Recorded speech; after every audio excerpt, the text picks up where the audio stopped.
Mayor, we are recording. Thank you. Welcome, everyone.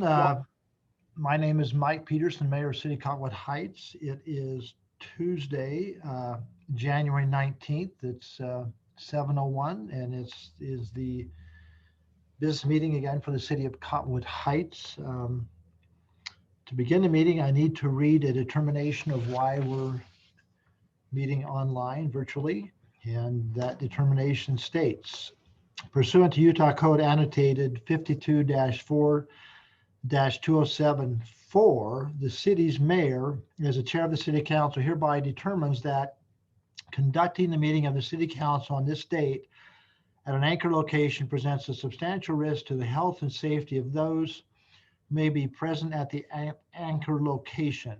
It is well recognized that a global pandemic currently exists related to the COVID-19 coronavirus, which has the potential to overwhelm Utah's healthcare system. Therefore, due to the state of emergency caused by the global pandemic, I find that conducting a meeting at the anchor location under the current state of public health emergency constitutes a substantial risk to the health and safety of those who may be present at the location. Therefore, again, why we're meeting virtually. Would now like to have a Pledge of Allegiance, and I'd like to ask Assistant Chief Riley Pilgrim. Riley, you're with us. Can you lead us in that pledge? You bet. All right, please repeat the Pledge of Allegiance with me. I pledge allegiance to the flag, United States of America, and to the republic for which it stands, one nation, under God, indivisible, with liberty and justice for all.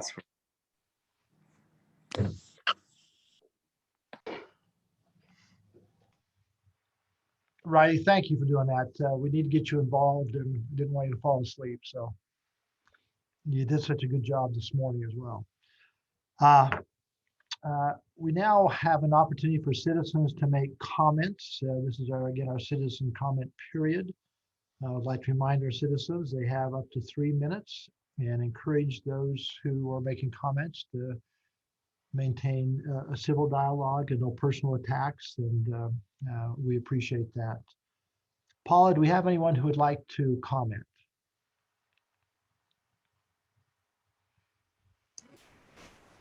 Mayor, there's no raised hands. All right, let's wait just a minute.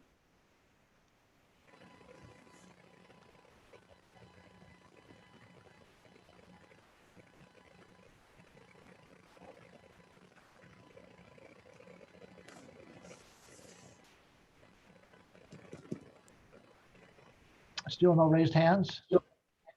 No, sir.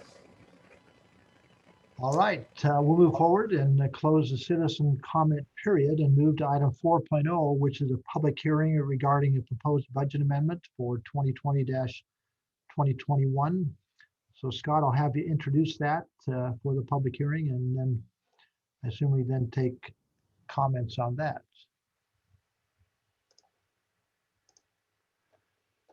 Okay, so I'll go through the items of the adjustment. So item number 1 here in the general fund is recognizing the portion of the CARES Act expenses and revenues that are attributable to the current fiscal year that we're in. We did recognize some of the revenues and expenditures in the prior fiscal year. So in the current fiscal year, there were $310,859 of expenditures that were incurred above and beyond what was budgeted.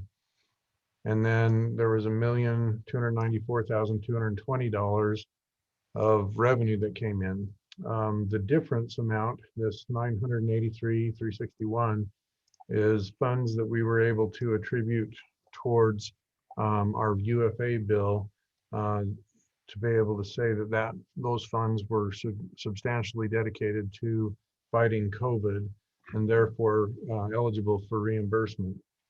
But those were already budgeted, so that's an additional $983,000 revenue to our general fund for the current year above and beyond the added expenditures that we incurred.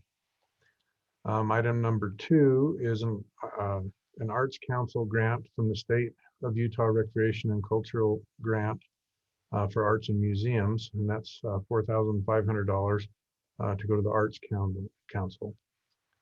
Then item number 3 is Community and Economic Development. They've received a grant from the State of Utah UCARE, which is Utah Clean Air Partnership, to be used for a study. And I'm sorry I didn't get more information on the details of that.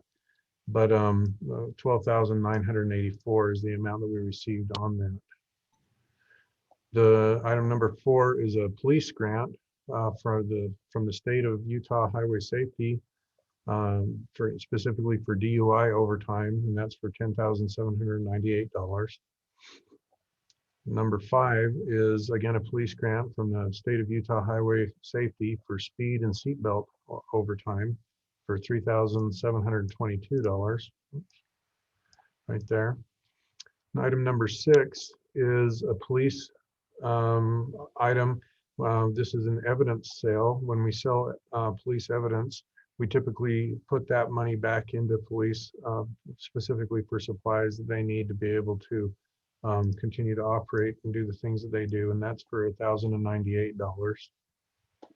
Item number 7 is a state asset forfeiture grant to the police, and this is to be used for police canine expenditures for $5,859. Item number 8 is a police grant from CCJJ, excuse me, to be used for police training. That's for $2,005. Item number 9 is police restitution. And these restitution is typically for damage that's incurred to various things or possessions of the city. A lot of times the damage happens to our police vehicles, and when we get this restitution in, we like to utilize those funds to offset costs that we've incurred on fixing those damages to vehicles. And the amount that we've received to date is $6,540. Number 10 is, well, 10 and 11 are kind of related. If you remember, we had 3 vehicles and 1 piece of equipment that we surplused about, I'm going to say 2 to 3 months ago. We received the funds for those. So for the police vehicle we sold, we received $4,517, and for the other vehicles and equipment, we received $10,259. We'd like to utilize these funds in the police to replace an older utility terrain vehicle, side-by-side, whatever you want to call that, that's not in as good working condition anymore. And then in the public works area, we'd like to utilize these funds to replace some equipment that is just getting at the end of its useful life and things. So in the general fund, when you take all things in total, it's a net increase in expenditures of $373,141 and an increase in revenue of $1,356,502. So again, the net benefit is the same as in the CARES funds of $983,000, and that's direct offset to the expenditures specifically related to our normal UFA costs that we incur. In the capital improvements fund, we have 3 items. 2 of the items are related to track funding, since Salt Lake County has now been able to predict where their track funding is headed for the year. The first item is to fund Big Cottonwood Trail wayfinding educational kiosks, and that's for $43,695. Then that we did, if you remember, we talked about that during our budget setting process, but we never did put that in because we just weren't sure if the county was going to have funds for that. But now they have indicated to us that we can go ahead and budget for that. The second item is for Big Cottonwood Trail improvements and maintenance. If you remember, we decided to go ahead and budget that when we set our original budget. So the expense is already included in our capital improvement fund. However, the revenue was not included, but Salt Lake County has now notified us that that revenue is going to be available to us for $83,682. Item number 3 is Ferguson Canyon Park, Dog Park design and planning. And so we're planning, what we're proposing to do is to use $55,600 of our fund balance to go towards helping with the cost to design and plan what will ultimately be a park/dog park up in that area. So in this fund in total, it will add an additional $99,295 of expense, $127,377 of revenue. So we actually add back in about $28,000 of additional funds in there. That would leave right in the range of $60,000 to $70,000 of unappropriated funds in the capital improvement fund. And I'll have to do the math on it to get to the exact figure, but it's between $60,000 and $70,000 of funds that would be available to do other projects in our capital improvements fund at the end of all this, should all this be adopted. Thank you, Scott. Any questions from the council? I know we looked at it once before. Hearing none, I will open it up, open the public hearing for proposed budget amendment for 2020-2021. And Paula, let me know if we have anyone who would like to make comment at this public hearing.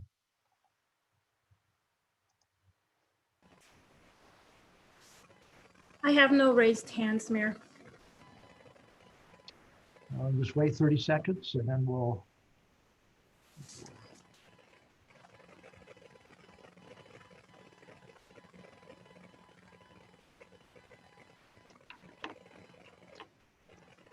All right, not hearing any comment or this public hearing, I'll close the public hearing and we'll move to item 5.0, which is staff quarterly reports.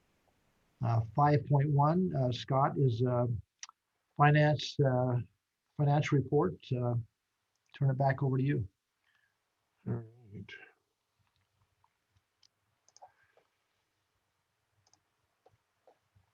Okay, so we'll go through kind of where we see things. This is items that we've booked in our books, excuse me, as of December. However, as you know, some of the sales taxes and other, excuse me, revenue sources tend to lag a little bit. So I've noted what the effectual period is that we've got, where we've received funds. So in sales taxes, this would be sales taxes through the actual month of October. So we've received 2,431,000 year to date. That, if you can see this kind of yellowish light orange bar here, puts us about $279,000 ahead of where we were last year. Our budget this year is set artificially low at $5,750,000, of course, for the reasons of not knowing what would happen with our impacts of COVID. So comparing to our budget, we're always going to look good compared to our budget. I think the real comparison is to what we received last year, where we received $6,719,000. We're $279,000 ahead of that for an equivalent period when comparison to last year. And so I think we're on a good trajectory moving forward. I think it would be safe to assume that we would receive at least $6,719,000, if not some figure higher than that, approaching $7 million for the year.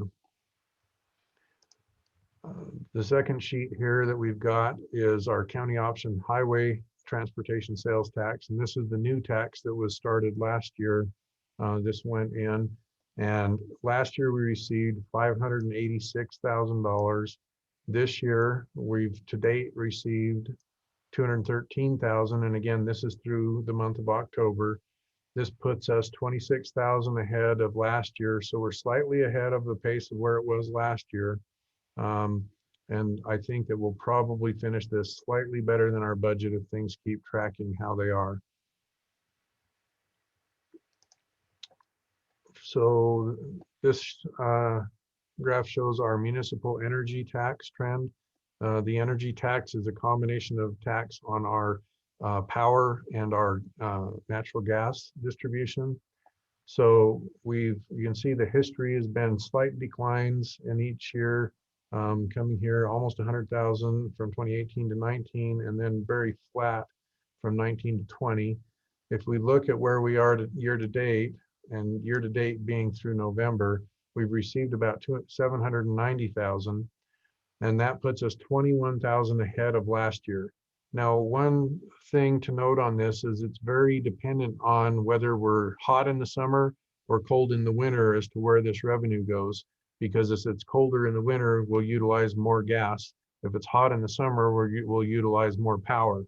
So we're heading into the winter months here. So if it's a mild winter, then that can affect our revenues in this. So just be aware of that.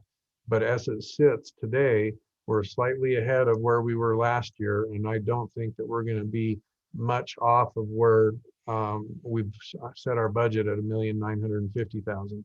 We should, if everything were to track just how they did last year, we would be slightly ahead of last year, probably a little closer to $2 million in terms of our collections, but we'll see how that plays out over the next several months. This graph shows our Class C road funds, and we are a little bit different in our collections in this, where we go from May through April is our kind of our period, our 12-month period that we collect. So based on the fact that we're 6 months through, we've collected 3 2-month periods. We're sitting at $610,000 of collections, which puts us about 58,000 behind what our last year was. However, we bumped our estimate down when we set our budget. So I'm not drastically concerned. You can see that it's about an $80,000 reduction in our budget versus what we received last year. So even though we're down a little bit here, I'm not drastically concerned that we'll be off by a material amount on what we have budgeted. Also, we saw a little bit of a slowing, specifically in the May period and a little bit into June, while there was a lot of uncertainty with COVID and how it was going to impact things. I think we've seen things come back a little bit more normal in the past few months as we move forward. But we'll continue to watch this, but I don't think it'll be drastically different than what we have budgeted. Just maybe slightly higher or slightly lower. This one is for our cable franchise tax. So this is cable TV. We're sitting currently at 78,000. This comes in quarterly, so we don't have a lot of data here. We're sitting slightly ahead of where we were or to our budget. We're 25%, 25.24% collected at 25% of the year. Comparative to last year, we've got 78,000 year to date, which is about 4,000 behind what we had last year. Again, we've decreased this because the trend over the last several years has been slight reductions in this. So we decreased our projections when we set our budget equivalent. And I think we'll be very, very close to what our budget is on this particular revenue as this moves forward. This item is our general fund expense trend. So our general fund expense trend through the month of December is that we are, and remember, we as we get billed for things, we might have received services and or goods during the month of, say, November or December that we haven't paid for at the time of running this report. And that's due to the fact that we have some delay in getting invoices and getting them approved and entered into the system. So that will catch up a little bit. But at this point in time, we're 8,238,000 of expenditures. It puts us at about 46 to 47% of our budgeted expenditures. We're roughly 8,000 behind our 2020 spending. And so I think that's a good barometer check. And then one note is we adopted the pay changes. I think it was 2 meetings back. Can't remember now specifically. I think it was 2 meetings back. And so the second half of the year, we will spend out at a slightly higher rate than the first half of the year, especially when that comes to our personnel costs due to that, because the net expenditures will be slightly higher due to that. But I don't see anything when I'm looking through the various departments or the various organizations within the departments that's causing any concern at this point in time in our reviews of the budget at this point in time. And you can kind of see the trends from prior years and things.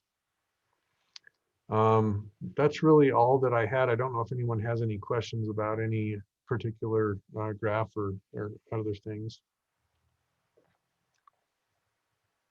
Well, the only question I have, Scott, is what does all this mean to our fund balance? So when we take into account the budget adjustment that we're proposing that you have to vote on, that will add about $1 million to our fund balance. When we adopted our budget, let's see if I can find it really quick while we're talking. We adopted our fund balance or our budget with a fund balance use of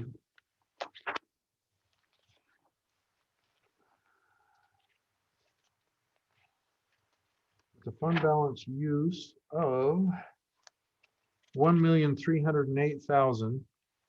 We added in about 300,000 of additional fund balance use when we adopted the personnel costs.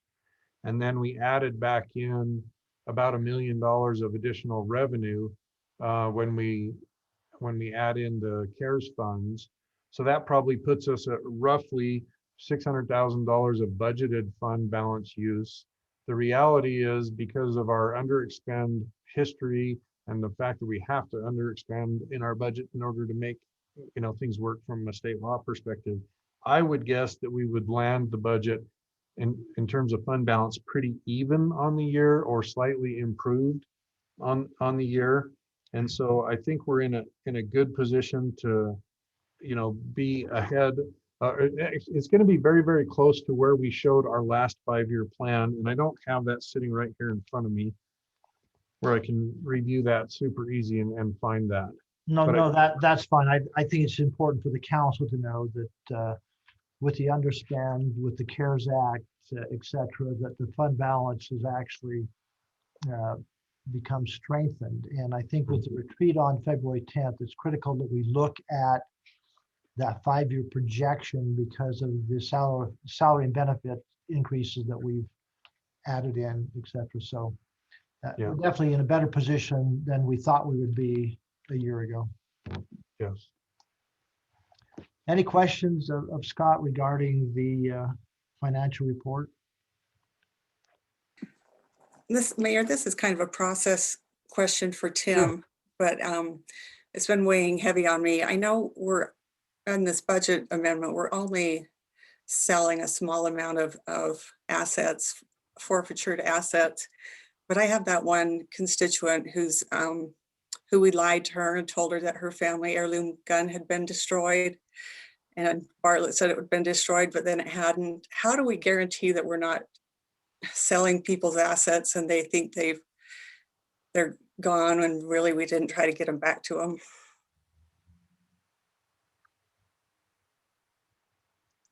We're going through the processes that we're supposed to go through. That's all I can say related to that.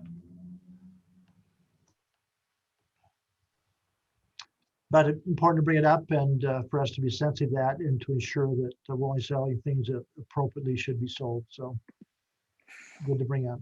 Any further questions regarding the financial report? I want to thank Scott. And Scott, it's good to have you back. Our thoughts and prayers have been with you and your son and your family. Just didn't have a chance to personally say that to you. Thank you. And hope he's doing well. Councilman Peterson, I'm glad you brought that up. That's a good point. Okay, let's move on to 5.2, UFA report, Assistant Chief Riley Pilgrim. All right, I'm going to give the old screen share a try. By now, I think I've got it mastered. All right, so Mayor and Council, I'm excited to kind of be able to do this. I enjoy kind of reporting out how we're doing as an organization, and feel lucky to have the opportunity to share with you just kind of our quarterly report of where we are ending the year in December. And kind of our call volume, our statistics, and kind of anything unique that's happened around Cottonwood Heights. So kind of broke it down again, kind of how we've done previous. I shared the monthly incident counts for October 2020 for all of Cottonwood Heights for that last quarter, and then just how it's looked in comparable years. So for us, we're about on average where we'd like to be. We had 536 total incidents in Cottonwood Heights in that 3-month period. Out of those 536 calls, 218 would be what we classify as an emergent call. So that's typically where you would picture a legitimate emergency, lights and sirens. We call those Charlies and Deltas, where the patient condition is a little more dire than Alpha Bravo, which isn't as severe. So that's about 40% of our calls tend to be emergent over this quarter. Over here on the other side, you can see kind of the call volume per month compared to the years or to the last year. So a little bit higher in October, a little bit of a decrease in November, and about status quo for December. Not really sure if there's anything specific that attributes to a little spike in calls. We did notice kind of when life returned back to normal, people were going back to school, getting back into as much of a normal routine as they could. We did see our volume increase, where it decreased significantly when the COVID pandemic kind of hit initially. And then comparable to the quarters, a little bit busier than we have been in the past, but not by more than 15 to 30 calls over that 3-year window. So looks like we're pretty much just increasing as we would expect, a couple calls per quarter over the last few years. Again, for us, let me go back if I can here. Top 5 fire dispatches were structure fires. We did have a few house fire, one, I believe, detached garage, and then a few others that were close calls. The initial TAC crews got there in time to really make a difference.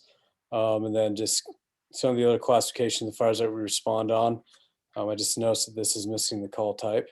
I'll have to look that up, but a lot of these were falls on the ground. Dangerous injuries just means that the patient may have an injury to somewhere that could be life-threatening to that patient. But you'll notice we go on quite a few fall calls. Pretty typical, as you'll see when we get into the, sorry about that. You'll see when we get into the call densities where a lot of those calls tend to happen in those assisted living centers. I'll look this one up and get back to you on the 83 calls. As far as those, I didn't realize that it cut off there. And then the 8 on that. And then just the top other dispatches, we still go on quite a few unintentional system activations, which are kind of, the way that those systems are designed to work. Sometimes they'll activate and we'll go and investigate the situation and find nothing. That's pretty common. A lot of public service calls, which could typically be a lockout or even a lift, just make sure somebody's okay. Investigation of a combustible or flammable situation, and then an actual detector malfunction. So pretty common calls, nothing that, again, that stands out as too out of the ordinary. Again, the no label given, these are typically calls that were canceled en route. So we'll get a call, then dispatch will cancel us. A lot of times that is a structure fire where they send a full alarm, where they send multiple units, and then the first arriving will get there and cancel everybody else when they don't need all those resources. Several fire calls, so 23 fire calls, even though half of those only amounted to an actual fire situation. So a lot of times we'll get those good intent calls where somebody thinks there's a fire. We'll show up and we find something different when we arrive.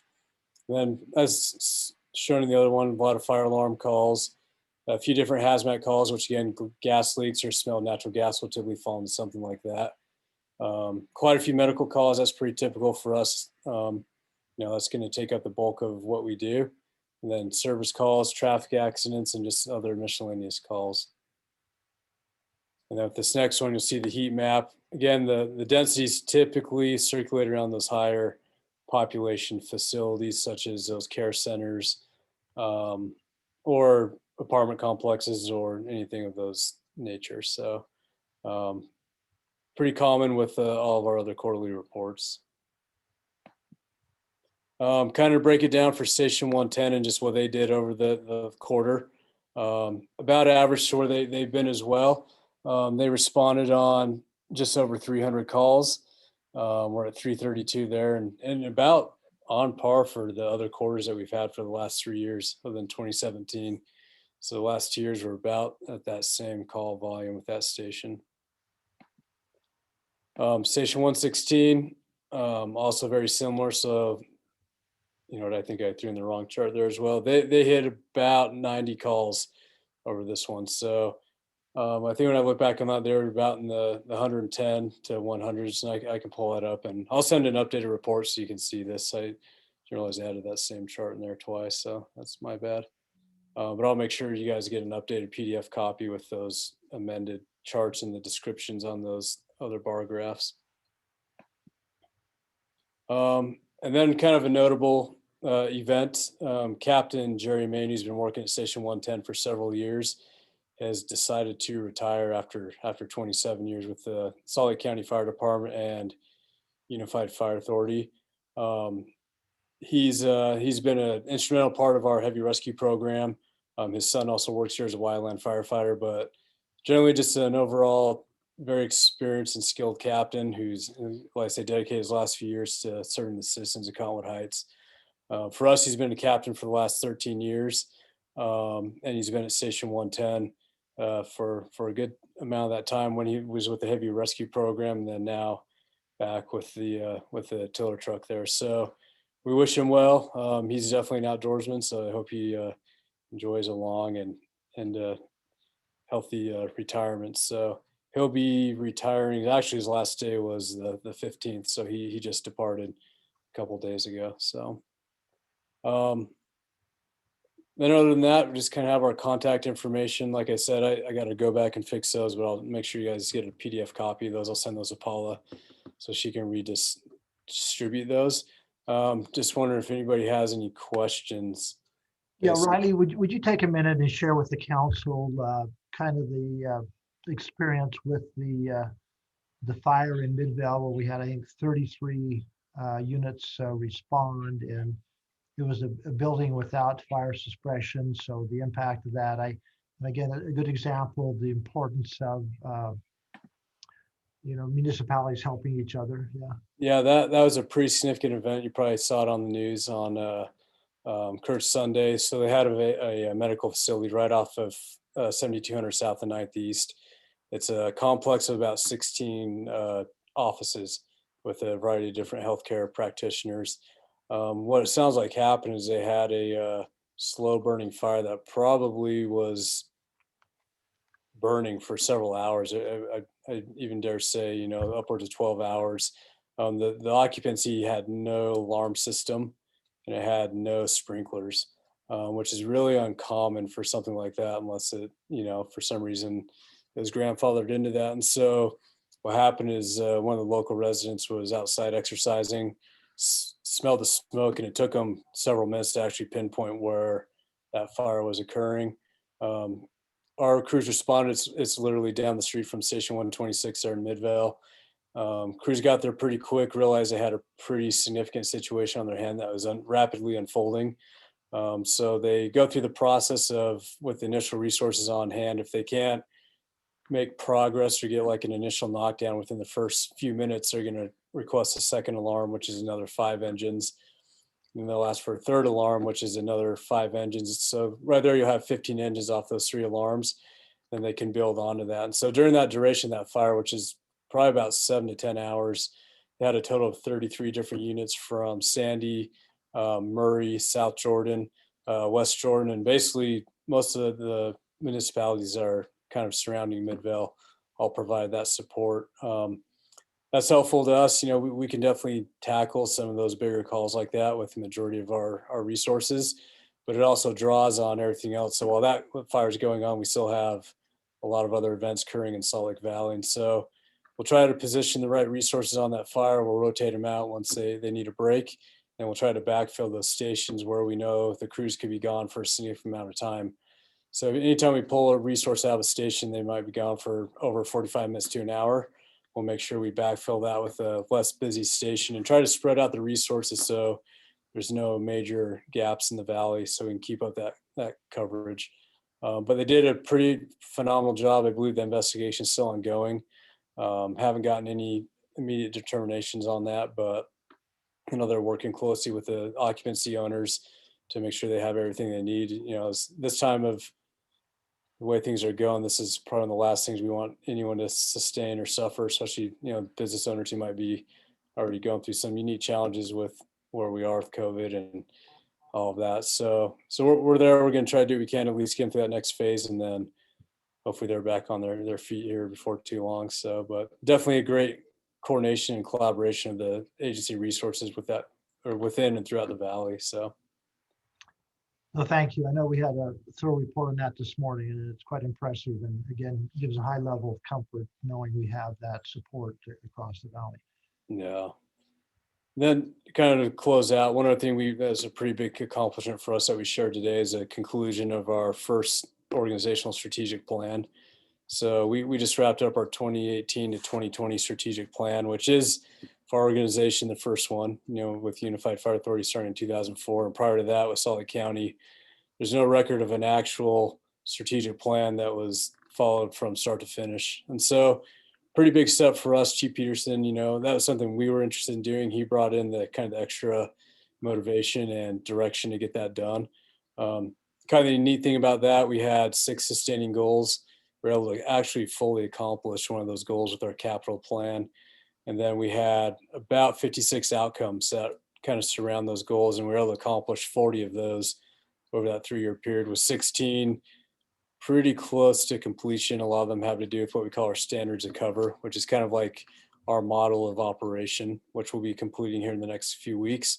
And then some of those outcomes that we didn't complete are also going to be ongoing. They're, professionalism, pride, maintaining, community presence and improving our community relationships, training aspects. And those are ones that we plan on continuing into our future plan, which was actually approved today by the board as well, moving us into 2021 to 2023. So we're looking forward to that. The last plan was really valuable to our budgetary process, our prioritization, our fiscal responsibility, and ensuring the resources that are allocated to us are wisely used.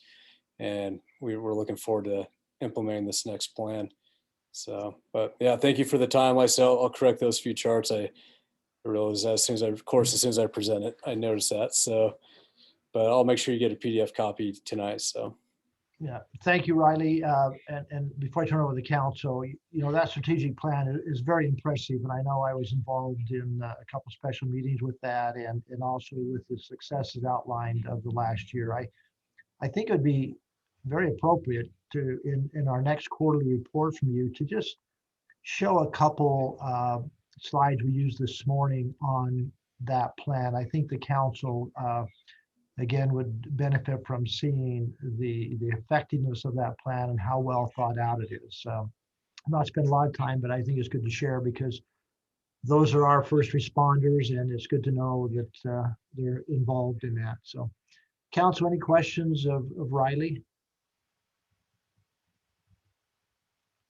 Hearing none, Chief, thank you very much, and appreciate your efforts on the behalf. All right. Item 6.0 is action items. The first item, which is 6.1, is consideration of ordinance 352, approving an amendment to the 2020-2021 budget. Scott, you just want to, I don't know if you need to really introduce that again, but any final comments from your perspective, or Tim? No, I don't have any. Okay, I'd entertain a motion to adopt ordinance 352 amended to the 2020-2021 budget.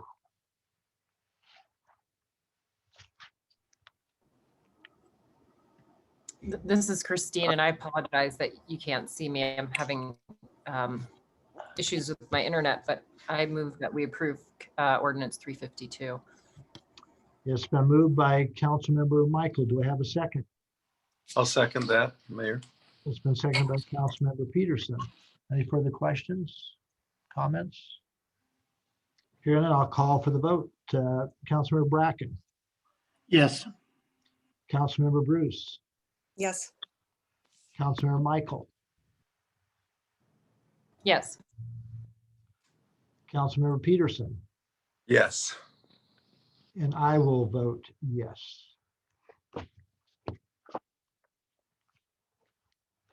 Next item is item 6.2, consideration of ordinance 353, enacting chapter 10.42 of Cottonwood Heights Code of Ordinances concerning targeted residential picketing.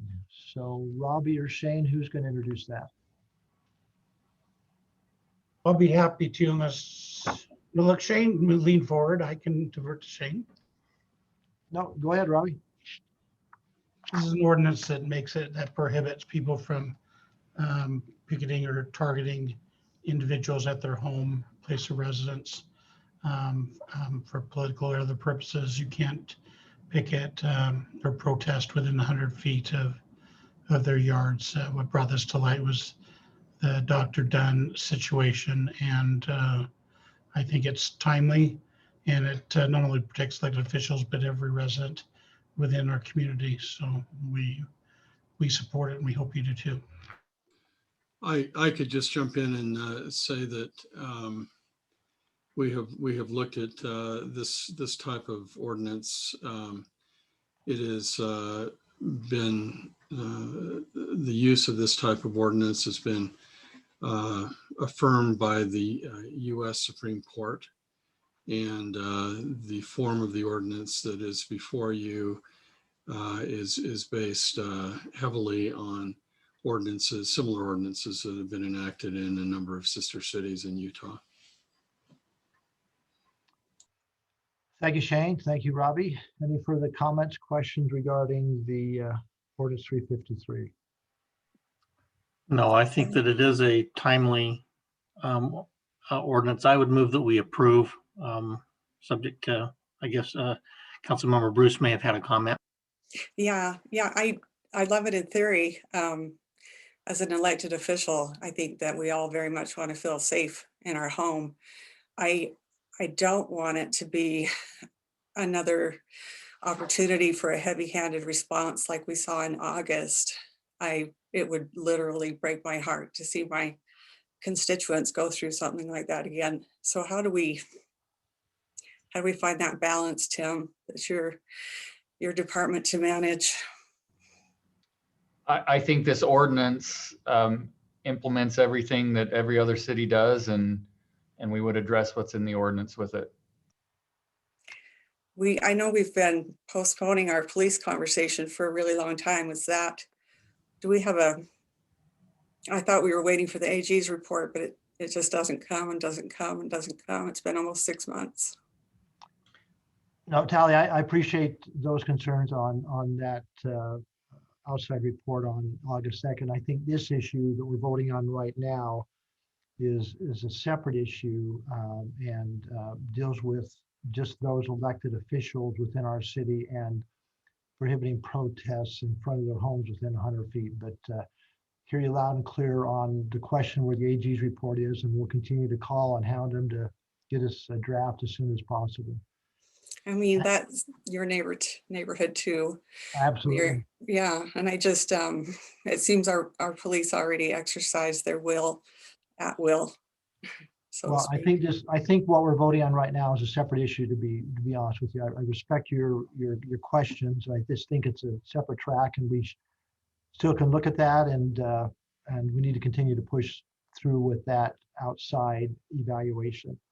But I have a motion on the floor by Scott Bracken to approve ordinance 353. Do we have a second?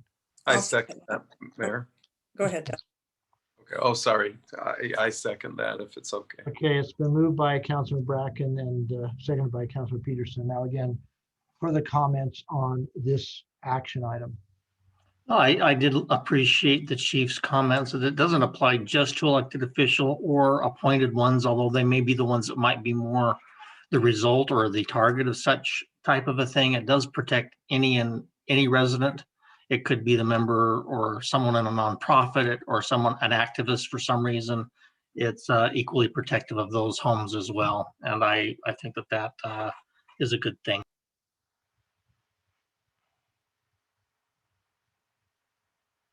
Further comments, questions? Hearing none, I'll call for the vote. Councilmember Peterson, Yes. Councilmember Bracken, Yes. Councilmember Michael, Yes. I'm sorry, you didn't come through. Councilmember Michael? Yes. Oh, sorry. Yes. Okay. That's okay. I'm sorry. No, you're far, far away. I understand. Councilmember Bruce, Yes. and I will vote yes. The next item is item 6.3, a consideration of ordinance 354, amending sections of our code of ordinances concerning guest permits in permitted parking areas. Mike Johnson, you want to summarize that real quickly for us? Yeah, brief summary. This just cleans up a provision in the permit parking ordinance that was a little cumbersome, so that anyone living in a permit parking area will just by default receive 2 guest permits that they can use at their convenience. Those permits will be registered to their name and their address, so we'll be able to enforce and make sure they're using those appropriately. This just helps us streamline how we administer those permit parking areas. Thank you. Any questions of Mike regarding, or Shane regarding the proposed ordinance? Hearing none, I'd entertain a motion of adoption. I move that we approve. It's been moved by Councilmember Peterson. Do I have a second?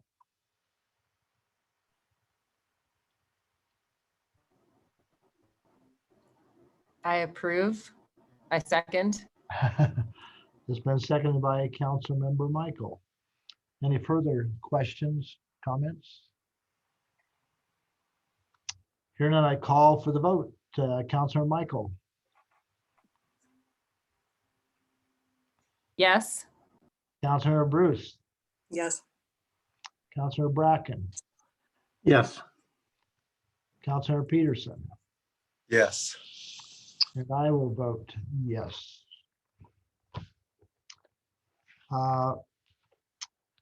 Moving forward on your agenda, item 7.0 is the consent calendar. It's approval of the City Council work session and business meeting minutes for January 5th, 2021. Entertain a motion for approval of the consent calendar. Move that we approve the consent calendar. It's moved by Councilor Bracken. Do I have a second? I second that, Mayor. Second by Councilor Peterson. Any questions, comments? I'll call for the vote. Councilor Bracken, Yes. Councilor Peterson, Yes. Councilor Michael, Yes. Councilmember Bruce. Yes. I wasn't here for that meeting, so I'll pass. Okay, I absolutely abstain. And I hope you're feeling better, by the way. Thank you. Yeah, And it's my husband's turn now. No, and I will vote yes for that. Thank you. All right, that's all the business we have. Just a quick announcement. The next meeting, which is February 2nd, I will be traveling. I'll be out of town, not be able to attend. Mayor Pro Tem Councilor Bracken will lead the discussion that night. And also a parting comment, tomorrow being the inauguration day for our national election. I hope and pray for a peaceful situation across our United States. It's been challenging times. So with that, I'd entertain a motion to adjourn. Move that we adjourn our city council meeting. I'll Yes, second that. It's been moved and seconded. All in favor, say aye. Aye. Aye. Anyone opposed? Thank you, everyone. Appreciate your patience. Very efficient tonight and got through a lot of information. Have a good night. Take care. Thanks, everyone. Good night. Good night.